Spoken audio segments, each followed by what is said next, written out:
प्यार, मोहब्बत, कादल, भालोबाशी, प्रेम, l'amor, love. Valentine's Day, Rose Day, Chocolate Day, extreme friends groups को irritate करने वाला day. Romeo and Juliet, Laila Majnu, Rahul और Anjali, and for some, friend zone वाला प्यार. There are many things, places, people and playlists we associate with love. So we ask, what is love and what has politics got to do with it? So let's start with the science of it. Falling in love is a three-step process with multiple chemicals involved. At first, many studies have shown that falling in love causes strikingly similar changes to the brain that serious mental illnesses do. Coming back to the three stages, they are lust, attraction, and attachment. And at each stage, there are several hormones at play, from testosterone and estrogen to dopamine, adrenaline, serotonin, and oxytocin. There are other factors too, like the smell of your partner. And no, the ads haven't got it right. It's more to do with pheromones found in your sweat and other bodily fluid.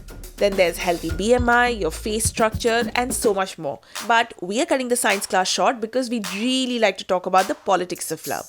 And we'd like to start with a quote from Anarkali, who famously said, "Pyar kiya to darna kya?"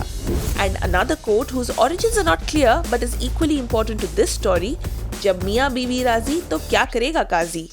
And both these quotes make absolute sense because love is a deeply personal affair. But a lot of us don't have a say in who we love or don't love. And no, we are not here to discuss love marriage versus arranged marriage or sanskar versus sanskar. It's about fundamental rights.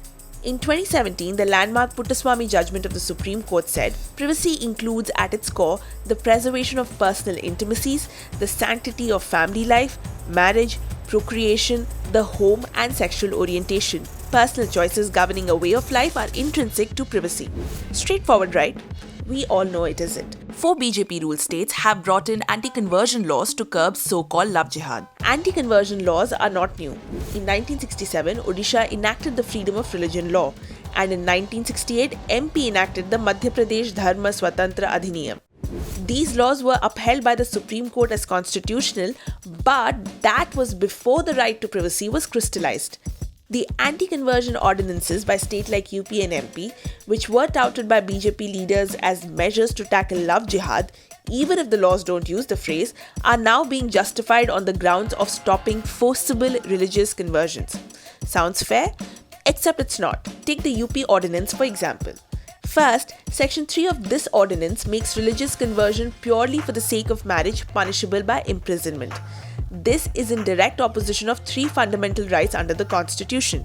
Article 21 that guarantees right to personal liberty, Article 14 that prohibits arbitrary exercise of state power, and Article 25 which assures us the fundamental right to practice any religion, including the right to convert. Next, Section 4 of the ordinance says that a case can be filed by any aggrieved person, which is already vague, or someone related to the couple by blood. This means anyone in your family, from Chacha to your Nani to her third cousin who's against your wedding, can file a case under this ordinance. Section 6 of the ordinance gives the court power to nullify a marriage where either side has converted, even if neither party to the marriage has complained, which goes against all the general principles of marriage law. The language of the section also ignores the woman's agency entirely. The wording used speaks of a man converting before or after marriage, or the man converting the woman. Ye to sarasar sexist hai, my lord. And there is more.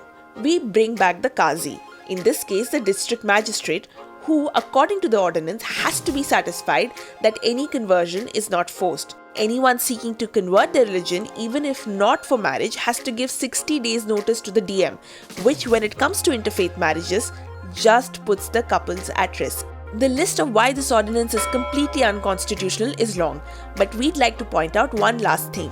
Section 12 of the ordinance, which puts the onus of proving the conversion was not forcible on the person who's accused, not the state. So much for innocent until proven guilty. Look, we know we just spewed a lot of gyan, so we'd like to spew some more and turn from politics to history to remind you that laws preventing intercaste, interreligion and interracial marriages in hindsight have always been proven wrong and have also been a violation of human rights. Oh, also, remember Harry Potter and how Voldemort didn't win? Look, what we're trying to say is let love be about love.